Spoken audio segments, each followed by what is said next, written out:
In a nutshell, the farm is 85 hectares, all in one block. Consists of some woodlands and the rest is all permanent pasture.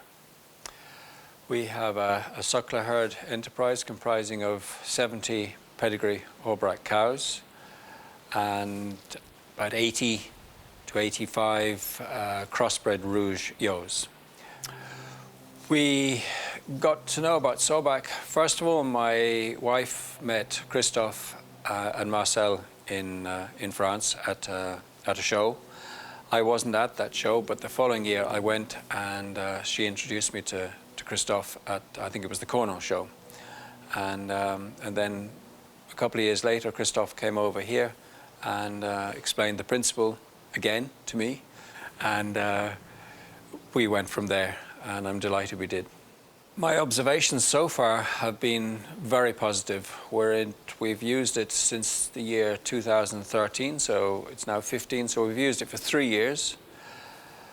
I've noticed a big turnaround in the farm.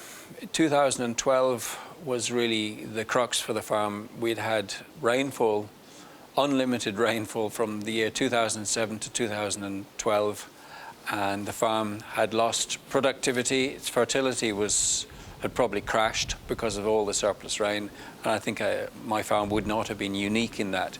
So we needed to build fertility and to keep our fertility.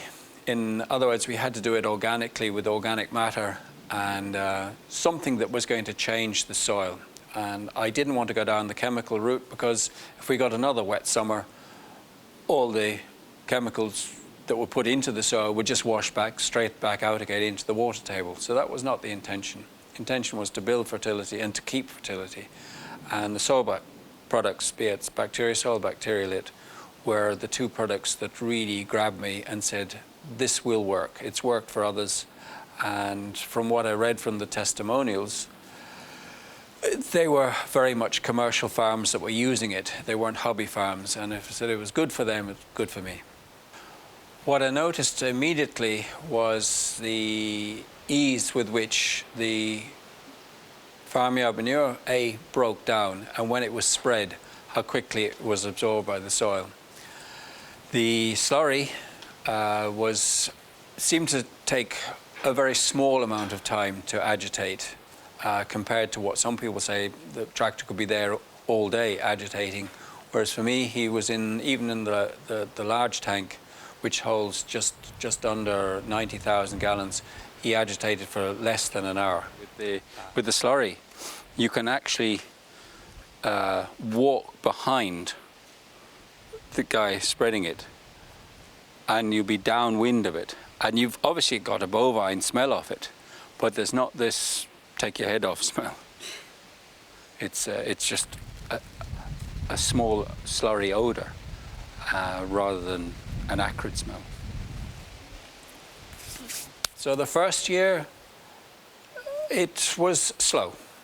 And that's possibly for two reasons. The soil needed that year to actually work. But certainly year 2, year 3, it has been very productive, and the hay seems to dry quicker because there's not as much moisture in it, or the dry matter is higher, and the silage is the same. And productivity, last year we had 70 cows in one group in the shed, and they received 2 bales of haylage per day, plus 5 bales of straw per week. And they were very content. If they weren't content, they would certainly have told me. Definitely last year, I noticed a big difference. I mean, the weanings were 30 to 40 kilos heavier than the previous year. I haven't weighed them as yet at the moment, but it looks like they will be similar to last year. I fed 3 tons of creep for 36 bulls. Worked out very, very economic, and we had cows or bulls still on the cow doing a little under or a little over 2 kilos a day. It was we sold bulls off the cow, just weaned, The average weight we sold to one beef man, the average weight was 380 kilos, which the year before was 350. So there was a 30 kilo difference. Per day? The heifers are gaining around a kilo to a kilo 1 a day. The bulls would be 1.3 upwards per day. That's with the cow on grass only, with the minimum of creep, really the last 4 to 6 weeks before weaning, just to basically get them used to the alternative diet as opposed to milk. I suppose, having run it fairly extensively up to then, I've now gone a little bit more intensive because I feel I have the ability to do so, and have not noticed any health effects because of that. Lambing would be about 1.7. Last year was a bit higher, was nearly just under 2. This year was a little bit lower, 1.7. Calving is always 100%. I wouldn't have it otherwise. There's no free rides here. Even for old cows, they have to do their bit, otherwise they're gone. Lambs are doing very well. We're allowing now, because of the extra grass and the rotation of the cows and sheep work hand in hand. We try and dose less, and the lambs are going, I would say, 2 to 3 weeks earlier than in previous years.